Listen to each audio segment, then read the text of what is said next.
Hello all students, welcome to my YouTube channel. Dear students, कुछ technical problem होने के कारण एक ही क्वेश्चन मैं उस सेशन में करा पाया। ठीक है, अब मैं दूसरा क्वेश्चन कराने जा रहा हूँ। बच्चों, दूसरा जो क्वेश्चन है यहाँ पे लिखा है two AP series. Two AP, APs का मतलब है AP series. Two AP series have the same common difference. Have the same common difference यानी दो एपी सीरीज है जिनके कॉमन डिफरेंस सेम। फिर आप लिखा है difference the first term of one of this is -1। उनमें से एक एपी सीरीज का जो फर्स्ट टर्म है वो -1 है, और सेकेंड सीरीज का जो फर्स्ट टर्म है वो -8 है। और द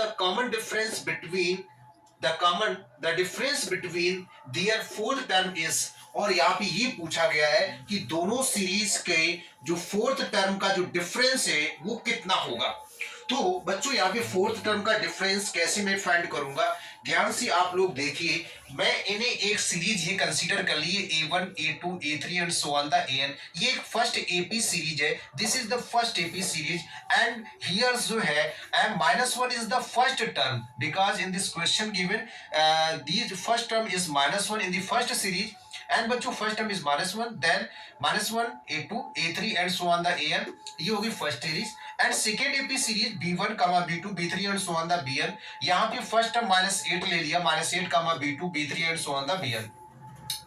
अब इन दोनों एपी सीरीज का जो कॉमन डिफरेंस है वो सेम है। दैट इज मैं कंसीडर करता हूं कि इन दोनों एपी सीरीज का कॉमन डिफरेंस डी है ना, कॉमन डिफरेंस डी है। तो बच्चों, यहां से देखिए हम लोग डी बराबर क्या निकालेंगे, यानी डी इक्वल्स टू मेरे पास क्या निकलेगा, A2 माइनस, यानी सेकेंड टर्म माइनस ब्रैकेट में -1, that is D equal to A2 plus 1। ठीक है, तो ये बच्चों फर्स्ट टर्म का कॉमन डिफरेंस आ गया। सॉरी, फर्स्ट टर्म का नहीं बल्कि फर्स्ट सीरीज का कॉमन डिफरेंस मेरे पास कितना आएगा।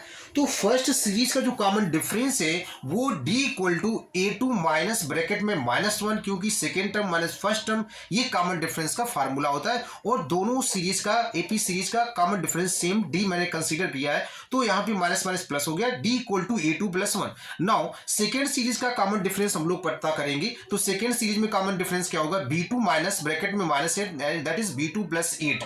ठीक है, तो बच्चों यहाँ पे हम लोग देखते हैं सेकेंड सीरीज का जो कॉमन डिफरेंस होगा वो क्या होगा, यानी सेकेंड सीरीज का जो कॉमन डिफरेंस होगा वो D इक्वल टू होगा B2 minus -8, that is D equal to B2 plus 8। अब यहां से देखिए ये वाला कॉमन डिफरेंस, बच्चों ये वाला जो कॉमन डिफरेंस है ये फर्स्ट सीरीज का है, और ये जो कॉमन डिफरेंस है ये सेकंड सीरीज का है। ये जो कॉमन डिफरेंस है ये सेकंड सीरीज का है, ये कॉमन डिफरेंस दो है ये फर्स्ट सीरीज का है। लेकिन दोनों कॉमन डिफरेंस कैसे हैं, सेम है। दैट इज तो हम लोग इन दोनों को इक्वल कर देंगे, that is A2 equals to, that is A2 plus 1 equals to, यानी B2 प्लस 8, यानी ये दोनों कॉमन डिफरेंस इक्वल हो गए, है ना। तो यहां पे आ गया हमारे पास A2 minus B2 equal to 8 minus 1, A2 minus B2 equal to 7। A2 minus B2 equal to 7। यहां पर A2 यानी A2 minus B2 equal to मेरे पास क्या डिफरेंस है, 7। यानी सेकेंड टर्म, यानी दोनों फर्स्ट सीरीज और सेकेंड सीरीज की फर्स्ट एपी सीरीज और सेकेंड एपी सीरीज के सेकेंड टर्म का जो डिफरेंस है वो 7 आया है।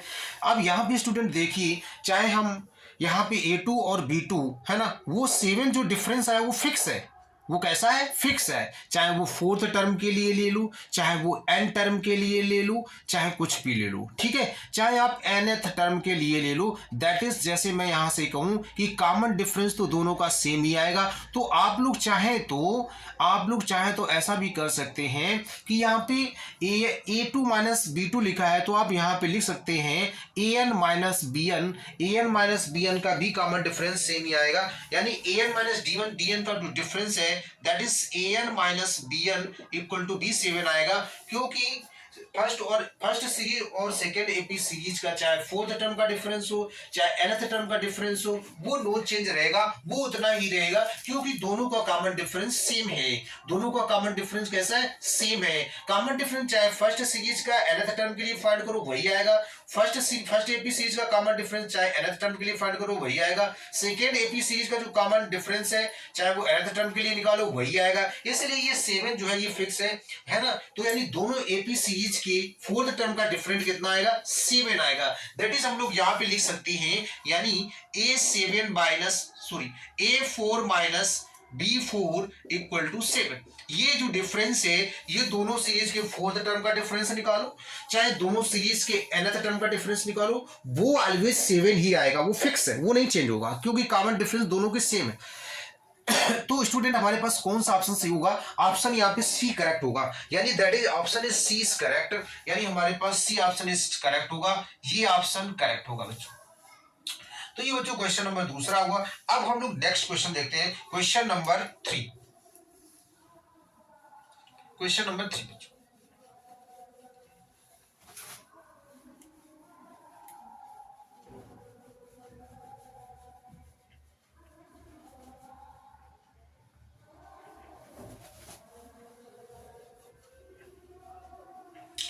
बच्चों, क्वेश्चन नंबर 3 में देखिए, क्वेश्चन नंबर 3 में क्या दिया गया है?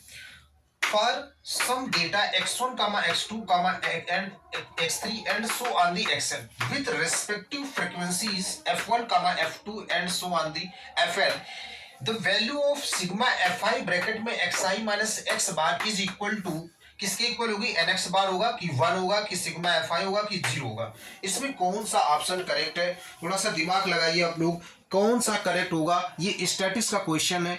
एक बार क्वेश्चन मैं फिर से रीड कर रहा हूं ताकि आप लोगों को ये क्वेश्चन अच्छे से समझ में आ जाए, और मेरा यहाँ पे व्हाइट बोर्ड थोड़ा सा चमक भी रहा है जहाँ पे ये क्वेश्चन लिखा है।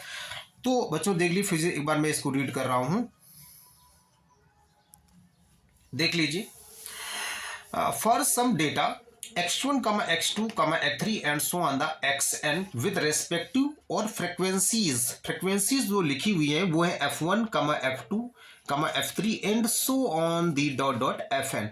The value of sigma fi xi minus x bar is equal to, क्या ऑप्शन होगा? nx बार होगा कि 1 होगा कि सिग्मा fi होगा कि 0 होगा?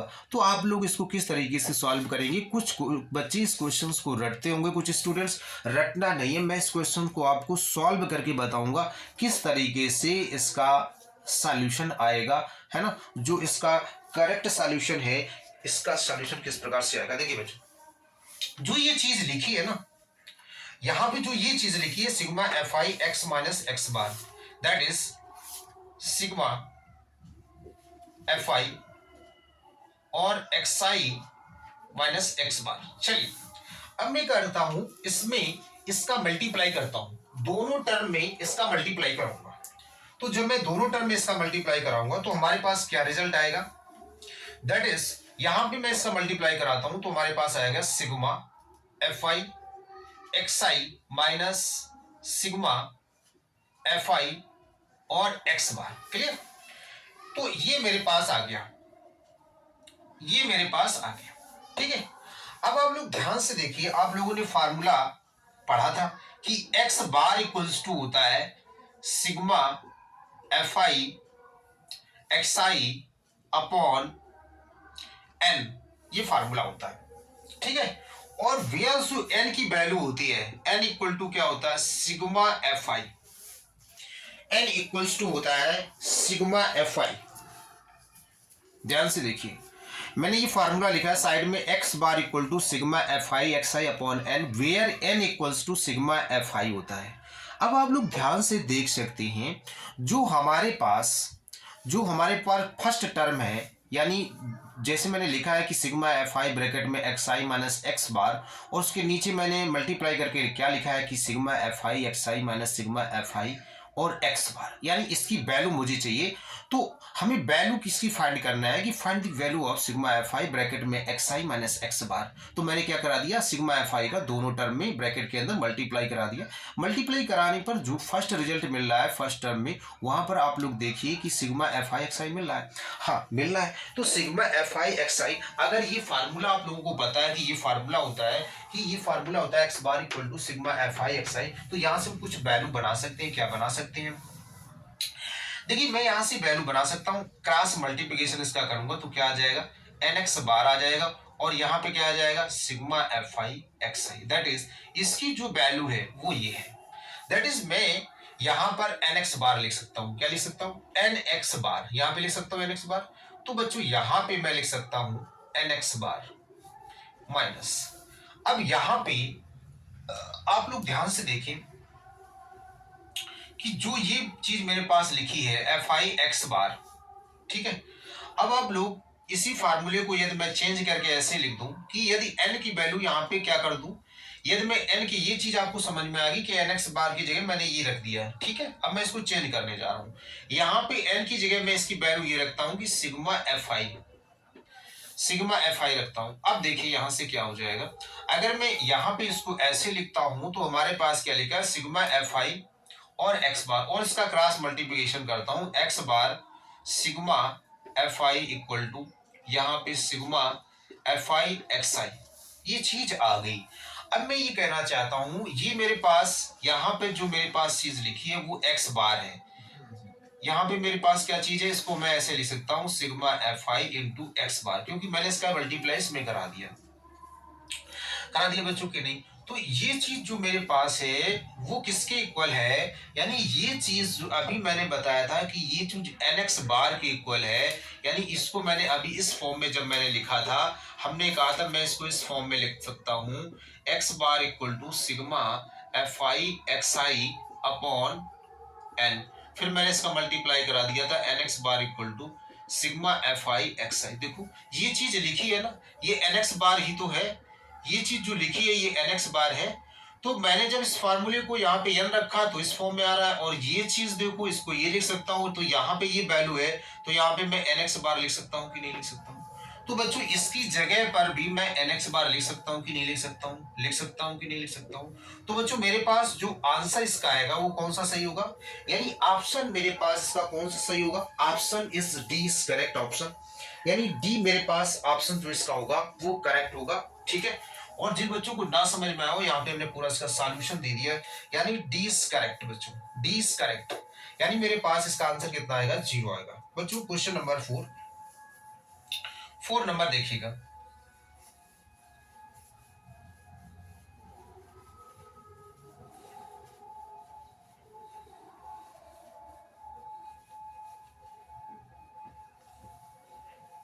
Fourth number. बच्चों फोर्थ नंबर में क्या लिखा गया है, the value of theta for which cos 10 degree plus theta equal to sine 30 degree. तो बच्चों क्वेश्चन नंबर 4 में देख लीजिए, यानी यहां पे हमारे पास कास लिखा है 10 degree plus theta equals to sine 30 degree. बच्चों साइन 30 डिग्री की जो वैल्यू होती है वो 1/2 होती है, 10 degree plus theta equals to 1/2। अब सवाल ये उठता है कि हमें यहाँ पे थीटा की वैल्यू कैसे फाइंड करनी है, ठीक है। थीटा की वैल्यू हम लोग तभी फाइंड कर पाएंगे क्योंकि हमारे पास जो एलएचएस में लिखा है वो कास ब्रैकेट में 10 डिग्री प्लस थीटा लिखा है। अगर आरएचएस में कास के फॉर्म में इस वैल्यू को हम रिड्यूस कर दें, यानी 1/2 जो लिखा है उसको यदि मैं कास के फॉर्म में लिख दूं, यानी आप लोग टेबल में जाइए, कास की ऐसी कौन सी वैल्यू होती है, ऐसी कौन सी कास डिग्री की वैल्यू होती है जिसकी 1/2 होती है, यानी कास 60 की वैल्यू, कास 60 की वैल्यू 1/2 होती है कि नहीं। तो कॉस 60 की वैल्यू बच्चों कितनी होती है, 1/, यानी जो हमारे पास कास 60 की वैल्यू जो बच्चों होती है वो कितनी होती है, 1/2, ठीक है। तो मैं यहाँ पे क्या लिख सकता हूँ, कास 60 की वैल्यू बच्चों कितनी होती है, कास 60 की वैल्यू बच्चों कितनी होती है, 1/2। तो मैं यहाँ पे लिख सकता हूँ कास 10 डिग्री प्लस थीटा, ठीक है, और इक्वल्स टू कास 60 की वैल्यू 1/2। इस चीज को मैं ऐसे लिख सकता हूँ, ये और ये कैंसिल हो गए, 10 degree plus theta equals to 60 degree, theta equals to 60 minus 10 degree, तो बच्चों थीटा इक्वल टू आ गया 50 डिग्री। ये आपका प्यारा सा आंसर आ गया, यानी आंसर कौन सा सही होगा, यानी मेरा ऑप्शन कौन सा सही होगा, यानी option A is correct, option A is correct. तो ये बच्चों रहा क्वेश्चन 4, ठीक है। इस तरह से इसको सॉल्व करेंगे। अब देख लीजिए आप क्वेश्चन नंबर 5 को,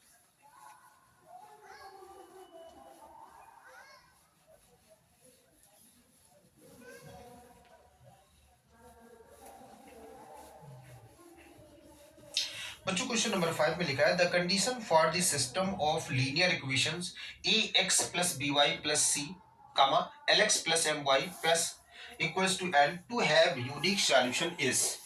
तो लास्ट क्वेश्चन है बच्चों, ये लास्ट क्वेश्चन देखिए, ध्यान से पढ़िए। लिखा है the condition for the system of linear equation A X plus B Y equal to C L X plus M Y और equal to N to have unique solution is. और इसमें से कौन सा ऑप्शन ऐसा है जो यूनिक सॉल्यूशन की कंडीशन को रखता है, ऐसा कौन सा इसमें सॉल्यूशन है। तो हमारे पास दो linear equation in two variables दो गिवन है और हम लोग ये जानते हैं जब भी कोई दो लीनियर इक्वेशन से गिवन हो और उनके पास यूनिक सॉल्यूशन, इन दोनों इक्वेशन के पास यूनिक सॉल्यूशन है, तो इन चारों ऑप्शन में कौन सा ऐसा है जो इन ये दोनों इक्वेशन के लिए होल्ड करेगा। तो बच्चों यहां से देख लीजिए, पहली जो मेरे पास इक्वेशन है वो हमारे पास क्या है, A X plus B Y plus C equal to 0, ये फर्स्ट इक्वेशन है। और ये हमारे पास क्या है, L X plus M Y L X plus M Y plus N equals to 0, बल्कि यहाँ पे बच्चों A X plus B Y equal to C है और यहाँ पे क्या है, L X plus M Y equal to N है। क्लियर बच्चों, ये बच्चों हमारे पास दो इक्वेशंस हैं, this is the first and this is the equation. Both equation have unique solution,